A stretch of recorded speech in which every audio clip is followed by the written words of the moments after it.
ಬನ್ರಪ್ಪ, ನಿಮ್ಮ ಕೂಲಿ ತಗೊಳ್ಳಿ. ಅಣ್ಣ ಇವತ್ತು ಕೆಲಸ ಸ್ವಲ್ಪ ಜಾಸ್ತಿ ಇತ್ತು, ಸೇರಿಸ್ಕೊಳ್ಳೋಣ. ಸೇರ್ಸೇ ಕೊಡ್ತಿದ್ದೀನಿ ತಗೊಳ್ಳಿ. ಹಾಂ ತಗೊಳ್ಳಿ ತಗೊಳಪ್ಪ. ಓಣ ಮೊದ್ಲೆಲ್ಲ ವಾರಕ್ಕೊಂದ್ ದಿವಸ ಪೇಮೆಂಟ್ ಇಸ್ಕೊತಾ ಇದ್ದೆ, ಈಗ ದಿನಾಲು ಇಸ್ಕೊತೀಯೇ? ನಾನೀಗಿರೋದು ನನ್ನ ಸೊಸೆ ಮನೆಯಲ್ಲಿ. ದಿನ ಕಾಸು ತೊಗೊಂಡು ಕೊಟ್ಟರು ತಾನೆ ನನಗೂ ಗೌರವ, ಅವ್ರಿಗೂ ಯಾವುದಕ್ಕಾದ್ರೂ ಖರ್ಚಿಗೆ ಆಗುತ್ತಲ್ವಾ? ಅದು ಸರಿನೇ. ಸ್ವಲ್ಪ ಅಂಗಡಿಗೆ ಹೋಗಿ ಬರೋಣ. ನಾನು ಬರೋದಿಲ್ಲಪ್ಪ, ನಾನೀಗಿರೋದು ಸೊಸೆ ಮನೆಯಲ್ಲಿ. ಹೂವೆ, ನಾವು ಮಾಡೋ ಕೆಲಸಕ್ಕೆ ಸ್ವಲ್ಪ ಬಿಟ್ಕೊಂಡ್ರೆ ಮೈಕೈ ನೋವು ಹೋಗೋದು, ರಾತ್ರಿ ಹೊತ್ತು ನಿದ್ದೆ ಬರೋದು. ಬಾ ಹೂವೆ, ಹೋಗಿ ಬರೋಣ. 90 ಹಾಕೋಣ ಬಾ.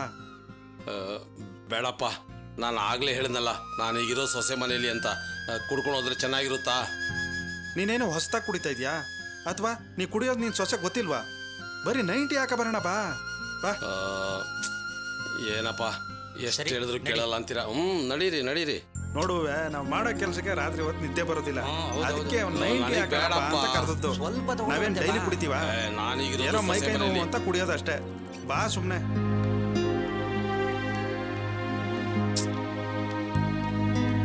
ನಮ್ಮ ಅಮ್ಮನ ಹತ್ರ ಸುಳ್ಳು ಹೇಳಿ ಇಸ್ಕೊಂಬಂದ್ ದುಡ್ಡಲ್ಲಿ ಎಲ್ಲ ಖರ್ಚಾಗಿ 20 ರೂಪಾಯಿ ಮಾತ್ರ ಉಳಿದಿದೆ.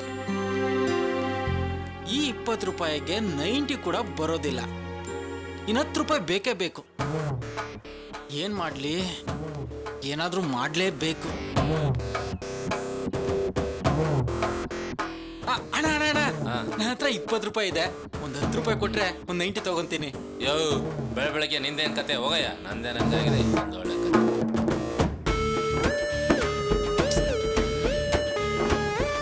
ಅಣ್ಣ ಅಣ್ಣ, 10 ರೂಪಾಯಿ ಕೊಡೋಣ, 90 ತಗೋತೀನಿ. ಹೋಗಯ್ಯ, ನಾನೇ 5 ರೂಪಾಯಿ ಸಾಲ ಹೇಳ್ಬಿಟ್ಟು ಬಂದಿದ್ದೀನಿ. ಅಣ್ಣ ಅಣ್ಣ, 10 ರೂಪಾಯಿ. ಯೋ ಹೋಗಯ್ಯ, ನಂದೇ ದೊಡ್ಡ ಪಡಾಗಿದೆ, ಸುಮ್ಮನೆ ಬಂದ್ಬಿಟ್ಟಲ್ಲಿ ಹೋಗ.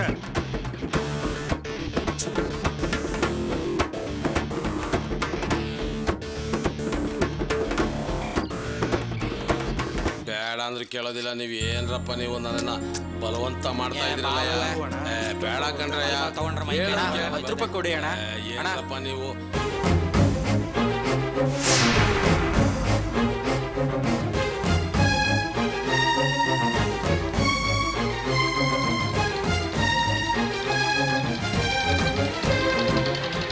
ಅಯ್ಯೋ ಬಾ ಅಣ್ಣ, 90 ಹಾಕೊಂಡು ಹೋಗುವಂತೆ.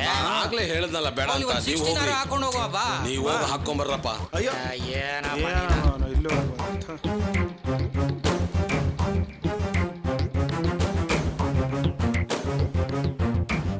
ಏನ್ ಈ ಕಾಲದಲ್ಲಿ ನಮ್ಮ ಮಕ್ಕಳು ಮಾತೇ ಕೇಳಲ್ಲ ಅಂತವಲ್ಲ.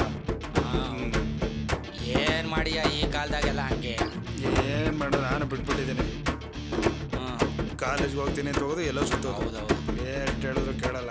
ಅಣ್ಣ ನಮಸ್ಕಾರ ಅಣ್ಣ, ನನ್ನ ಹತ್ರ 20 ರೂಪಾಯಿ ಇದೆ. 10 ರೂಪಾಯಿ ಕೊಟ್ರೆ 90 ತಗೋತೀನಿ ಅಣ್ಣ. ಹೌದಾ? ಇವನ್ಗೊಂದು ಕ್ವಾರ್ಟರ್ ಕೊಡ. ಸರಿ ಸರ್. ಥ್ಯಾಂಕ್ಸ್ ಅಣ್ಣ. ಸರಿ ಸರಿ.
ಎಕ್ಸ್ಕ್ಯೂಸ್ ಮೀ, ಸ್ವಲ್ಪ ಬೆಂಕಿ ಕೊಡ್ತೀರಾ?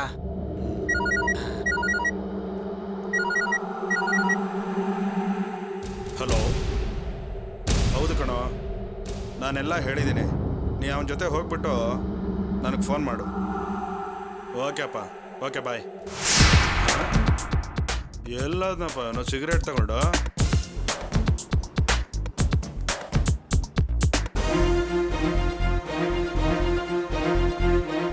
ಸ್ವಲ್ಪ ಬೆಂಕಿ ಕೊಡೋಣ. ಯೋ ಒಳಗಡೆ ದೊಡ್ಡ ಒಲೆಲಿ ಬೆಂಕಿ ಉರಿತಾ ಇದೆ, ಹೋಗ ಹಚ್ಕೊ ಹೋಗು. ಬಂದ್ಬಿಟ್ಟ ದೊಡ್ಡದಾಗಿ. ನಾನೇ ಇನ್ನೊಬ್ಬಂಗೆ ಯಾಮಾರ್ಸಿ ಇಸ್ಕೊಂಡ್ ಬಂದಿದ್ದೀನಿ, ಇವ್ನು ನನಗೆ ಯಾಮಾರ್ಸಕ್ ಬರ್ತಾ ಇದ್ದಾನೆ. ಥೂ, ಈ ಪ್ರಪಂಚದಲ್ಲಿ ನನ್ನಂತ ಒಳ್ಳೆಯವನ್ಗೆ ಕಾಲನೇ ಇಲ್ಲ.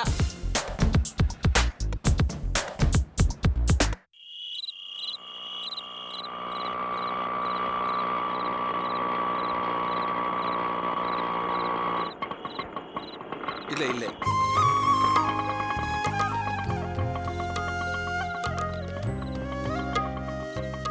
ತಗೊಳ್ಳಿ.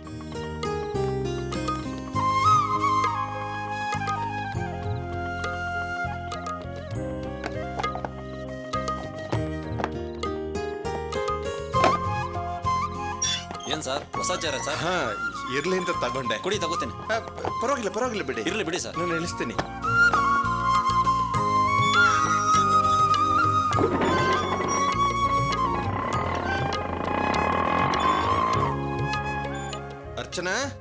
ಅರ್ಚನಾ, ಏನ್ರಿ ಇದು? ಚೇರ್ ಎಲ್ಲ ಎಲ್ಲಿಂದ ತಂದ್ರಿ? ಯಾಕ್ ತಂದ್ರಿ? ಏನ್ ಅರ್ಚನಾ ಹೀಗ್ ಕೇಳ್ತಾ ಇದೀಯಾ? ಚೇರು ಕೂತ್ಕೊಳ್ಳೋಕೆ ಅಂತ ತಂದಿದ್ದೀನಿ. ಅದೆಲ್ಲ ಸರಿ, ಇದೆಲ್ಲ ತರೋದಕ್ಕೆ ದುಡ್ಡೆಲ್ಲಿಂದ ಬಂತು?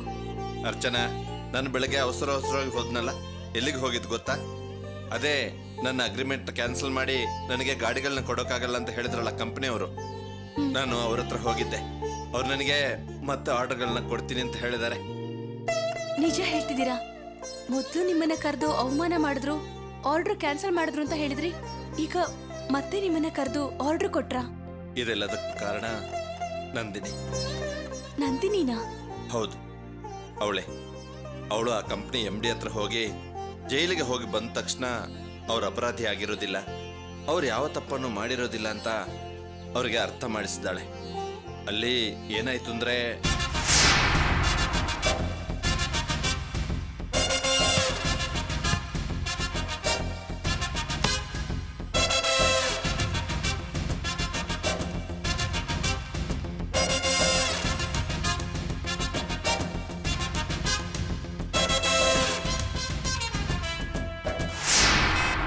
ಅರ್ಚನಾ ನೀನೇ ಹೇಳು, ನಂದಿನಿಗೆ ಎಷ್ಟೊಂದು ಧೈರ್ಯ ಅಲ್ವಾ? ನಂದಿನಿ ಎಷ್ಟೊಂದು ಸಹಾಯ ಮಾಡಿದ್ದಾರೆ, ಅವ್ರಿಗೆ ಥ್ಯಾಂಕ್ಸ್ ಹೇಳಿದ್ರಾ? ಥ್ಯಾಂಕ್ಸ್ ಹೇಳೋಣಂತ ಬೆಳಿಗ್ಗೆ ಫೋನ್ ಮಾಡಿದ್ದೆ, ಆದ್ರೆ ಅವಳು ಫೋನೇ ತೆಗಿಲಿಲ್ಲ. ಸರಿ, ನೇರವಾಗಿ ಹೋಗಿ ಮಾತಾಡ್ಕೊಂಬರೋಣ ಅಂತ ಅಂದ್ಕೊಂಡೆ. ಆದ್ರೆ ಅಷ್ಟರಲ್ಲಿ ಕಾಂತ ಕಾರ್ ನೋಡಕ್ಕೆ ಯಾರೋ ಪಾರ್ಟಿ ಬಂದಿದ್ರು. ಅವ್ರ ಹತ್ರ ಮಾತಾಡ್ಕೊಂಡು ಎಲ್ಲ ಮುಗಿಸೋಷ್ಟೊತ್ತಿಗೆ ತುಂಬಾ ಲೇಟ್ ಆಗೋಯ್ತು. ಅದಕ್ಕೆ ಹೋಗೋಕ್ಕಾಗ್ಲಿಲ್ಲ. ಬೆಳಿಗ್ಗೆ ಹೋಗಿ ಥ್ಯಾಂಕ್ಸ್ ಹೇಳ್ಬಿಟ್ಟು ಬರ್ತೀನಿ.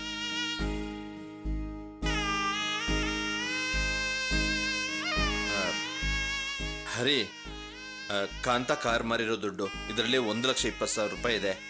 ಇದನ್ನ ತಗೊಂಡೋಗಿ ಅವ್ರ ಅಮ್ಮನ ಕೈ ಕೊಟ್ಟು ಯಾವ್ದಾದ್ರು ಬ್ಯಾಂಕಲ್ಲಿ ಹಾಕೋಕೆ ಹೇಳಿ. ತಗೊಳ್ಳಿ.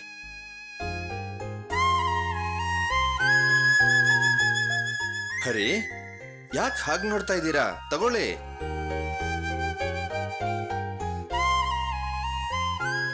ತುಂಬ ಸಂತೋಷ ಆಗ್ತಿದೆ ಸರ್. ನಮಗೂ ಯಾವ ಆದಾಯನೂ ಇಲ್ಲ. ಕಾಂತನ ಕುಟುಂಬಕ್ಕೆ ಹೇಗೆ ಸಹಾಯ ಮಾಡೋದು, ಅವರು ಕೊಟ್ಟಿರೋ ಮಾತನ್ನ ಹೇಗೆ ಉಳಿಸ್ಕೊಳ್ಳೋದು ಅಂತ ಒದ್ದಾಡ್ತಿದ್ವಿ ಸರ್.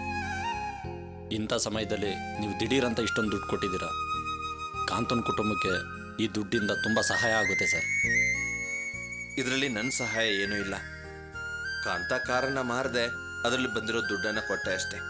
ಇನ್ಮೇಲಿಂದ ನಾವು ಅವ್ರ ಕುಟುಂಬಕ್ಕೆ ಸಹಾಯ ಮಾಡಬೇಕು. ಸರಿ ಸರ್. ಅವ್ರ ಬಗ್ಗೆ ನೀವು ಅಷ್ಟೊಂದು ಅಕ್ರೆ ಇಟ್ಕೊಂಡಿದ್ದೀರಾ. ನೀವೇ ನೇರವಾಗಿ ಹೋಗಿ ಅವ್ರ ಫ್ಯಾಮಿಲಿಗೆ ದುಡ್ಡು ಕೊಟ್ಟರೆ ಅವ್ರು ತುಂಬ ಖುಷಿ ಪಡ್ತಾರೆ ಸರ್. ಅಲ್ಲ, ನಾನೇ ನೇರವಾಗಿ ಹೋಗೋದು ಅಂದರೆ? ಹೌದು ಸರ್, ನೀವೇ ನಿಮ್ಮ ಕೈಯಾರ ದುಡ್ಡು ಕೊಟ್ಟರೆ ಒಳ್ಳೇದು ಸರ್. ಬೆಳಿಗ್ಗೆ ಹೋಗಿ ಸಾಯಂಕಾಲ ಬಂದ್ಬಿಡೋಣ ಸರ್. ಹೌದು ರೀ, ನೀವೇ ಹೋಗಿ ಕೊಟ್ರೆ ಅವರು ಸಂತೋಷ ಪಡ್ತಾರೆ. ಸರಿ, ನಾಳೆ ಬೆಳಗ್ಗೆ ನಾನೇ ಬರ್ತೀನಿ. ಆದರೆ ಬೆಳಗ್ಗೆ ನಾನು ನಂದಿನಿ ಮನೆಗೆ ಹೋಗಿ ಅವಳಿಗೆ ಥ್ಯಾಂಕ್ಸ್ ಹೇಳ್ಬಿಟ್ಟು ಬರಬೇಕು. ಆಮೇಲೆ ಇಬ್ರು ಒಟ್ಟಿಗೆ ಹೋಗಿ ಬರೋಣ. ಸರಿ ಸರ್. ಅಲ್ಲಿವರೆಗೂ ಈ ದುಡ್ಡು ನಿಮ್ಮ ಹತ್ರನೇ ಇರಲಿ ಸರ್. ಸರಿ ಬಿಡಿ, ಬರ್ತೀನಿ ಸರ್. ಹಾಂ, ಬರ್ತೀನಿ. ಅರ್ಚನಾ, ಈ ದುಡ್ಡನ್ನ ಜೋಪಾನೋಗಿ ಇಟ್ಕೊಂಡಿರು.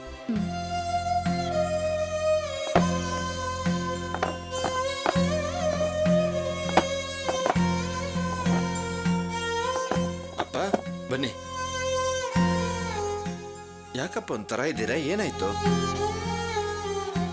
ಮನಸ್ಸಿಗೆ ತುಂಬ ಸಂಕಟ ಆಗ್ತಾ ಇದೆಯಪ್ಪ. ಯಾಕಪ್ಪ, ಏನಾಯ್ತು? ಹೇಗೆ ಹೇಳೋದು ಅಂತ ಗೊತ್ತಾಗ್ತಿಲ್ಲಪ್ಪ. ಆದರೆ ಹೇಳದೆ ಇರೋಕ್ಕೂ ಆಗೋದಿಲ್ಲ. ಏನೇ ಆದರೂ ಅವನ ಶರೀರದಲ್ಲೂ ನನ್ನ ರಕ್ತ ತಾನೇ ಹರಿತಾ ಇರೋದು. ಕೆಲಸ ಮುಗಿದ ಕೂಡಲೇ ದುಡ್ಡು ಇಸ್ಕೊಂಡೆ. ನನ್ನ ಜೊತೆ ಕೆಲಸ ಮಾಡ್ತಾ ಇರೋರೆಲ್ಲ ಕುಡಿಯೋಕೋಣ ಬಾ ಅಂದರು. ನಾನು ಬರೋದಿಲ್ಲ ಅಂತಲೇ ಹೇಳಿದೆ. ಆದರೆ ಅವರೆಲ್ಲ ಬಲವಂತ ಮಾಡಿ ನನ್ನನ್ನು ಕರ್ಕೊಂಡು ಹೋದರು. ಅಲ್ಲಿ ಹೋದಾಗ ವಾಸು ಕುಡಿಯೋಕೆ 10 ರೂಪಾಯಿ ಕೊಡಿ ಅಂತ ನನ್ನನ್ನೇ ಕೇಳ್ಬಿಟ್ನಪ್ಪ.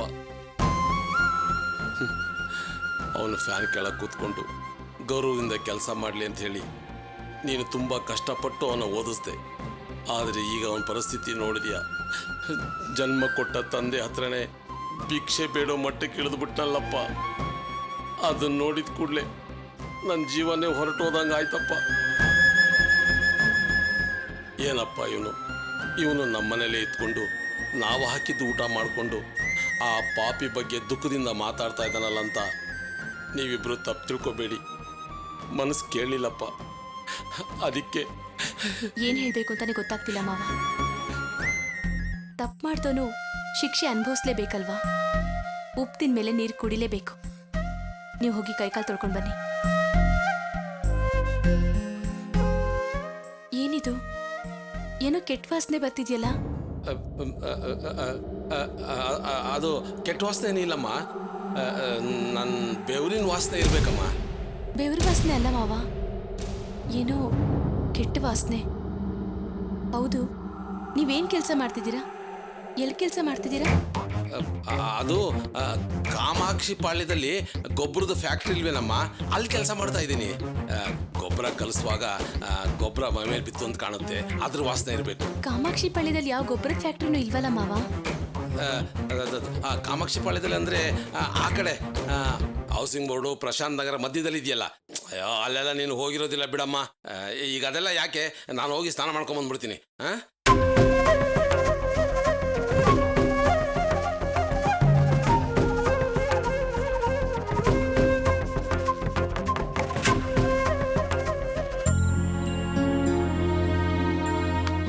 ಅಬ್ಬಾ, ಅಂತೂ ತಪ್ಪಿಸ್ಕೊಂಬಿಟ್ಟೆ. ನಾನು ಏನು ಕೆಲಸ ಮಾಡ್ತೀನಿ ಅಂತ ರಮೇಶನ್ ಗೊತ್ತು, ಆದರೆ ಸೊಸೆ ಗೊತ್ತಿಲ್ಲ. ದೇವ್ರೇ, ನೀನೇ ನನ್ನನ್ನು ಕಾಪಾಡ್ಬಿಟ್ಟಿಯಪ್ಪ.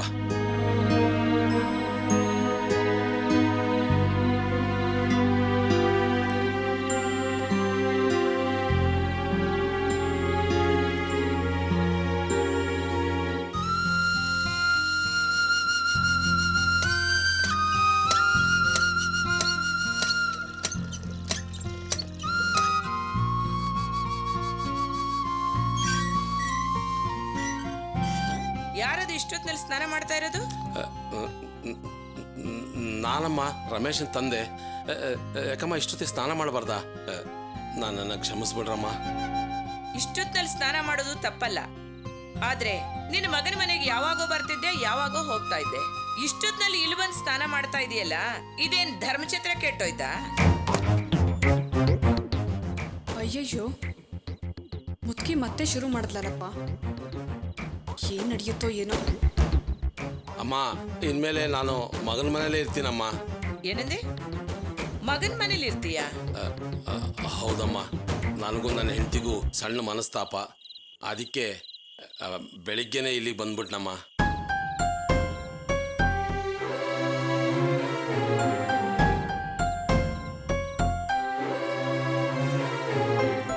ಅರ್ಚನಾ, ಏನಿದೆಲ್ಲ? ತಪ್ಪು ತಿಳ್ಕೊಬೇಡಿ ಮಾವ. ದಿಢೀರಂತ ಬೆಳಿಗ್ಗೆನೆ ಬಂದ್ಬಿಟ್ರು. ಈ ವಿಷಯನ ನಿಮ್ಮ ಹತ್ರ ಬೆಳಿಗ್ಗೆನೆ ಹೇಳೋಣ ಅನ್ಕೊಂಡಿದ್ದೆ, ಮರ್ತ್ಬಿಟ್ಟೆ. ನೋಡು, ಇದೆಲ್ಲ ನನಗೆ ಸರಿ ಕಾಣಲ್ಲ. ಈಗೇನಮ್ಮ, ಒಬ್ರು ಎಕ್ಸ್ಟ್ರಾ ಸೇರ್ಕೊಂಡ್ರೆ ನೀರು ಜಾಸ್ತಿ ಖರ್ಚಾಗುತ್ತೆ ಅಂತ ಅಷ್ಟೇ ತಾನೆ? ಮೊದಲು ಪ್ರಿಯಾ ಬಂದು ಸೇರ್ಕೊಂಡಿದ್ದಾಗ ಪ್ರತಿ ತಿಂಗಳು 500 ರೂಪಾಯಿ ಎಕ್ಸ್ಟ್ರಾ ಬಾಡಿಗೆ ಕೊಡ್ತಾ ಇದ್ನಲ್ಲ, ಅದೇ ರೀತಿ ಈಗಲೂ ಕೊಡ್ತೀನಿ ಬಿಡಿ. ಯಾಕೆ ರಮೇಶ, ಮಾತು ಒಂಥರ ಇದೆ. ನೋಡು, ನಾನೇ ನಿನ್ನ ಹತ್ರ ಬಾಡಿಗೆ ಹೆಚ್ಚಿಗೆ ಕೊಡು ಅಂತ ಕೇಳಲಿಲ್ಲ. ನಿಮ್ಮಪ್ಪ ಬಂದು ಉಳ್ಕೊಂಡಿರೋದನ್ನ ನನ್ನ ಹತ್ರ ಯಾಕೆ ಹೇಳಲಿಲ್ಲ ಅಂತ ಕೇಳ್ತಾ ಇದ್ದೀನಿ ಅಷ್ಟೇ. ದುಡ್ಡು ಬರುತ್ತೆ ಹೋಗುತ್ತೆ, ಆದ್ರೆ ಮನುಷ್ಯ ಬದ್ಲಾಗದೆ ಯಾವತ್ತೂ ಒಂದೇ ರೀತಿ ಇರಬೇಕು. ದುಡ್ಡು ಬಂದ ಕೂಡಲೇ ಮನುಷ್ಯ ಬದ್ಲಾಗ್ತಾ ಇರೋ ಹಾಗಿದೆ. ಅಮ್ಮ ಅದು ನಾನು ಅಲ್ಲಮ್ಮ. ಮಾವ ಒಳಗ್ ಬನ್ನಿ.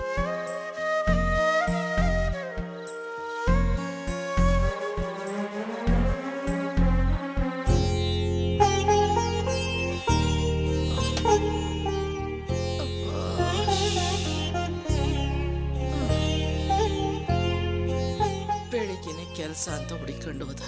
ಇಷ್ಟೊತ್ತಾದ್ರೂ ಬರ್ಲಿಲ್ಲ. ಎಷ್ಟು ಹೊಟ್ಟೆ ಹಸ್ತಿದ್ಯೋ ಏನಪ್ಪ. ಕೆಲಸ ಸಿಕ್ತೋ ಇಲ್ವೋ.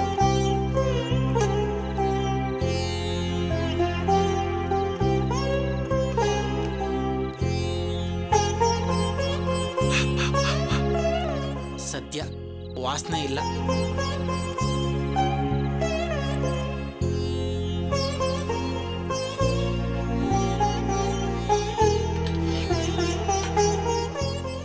ವಾಸು ಈಗ ಬಂದ್ಯಾ?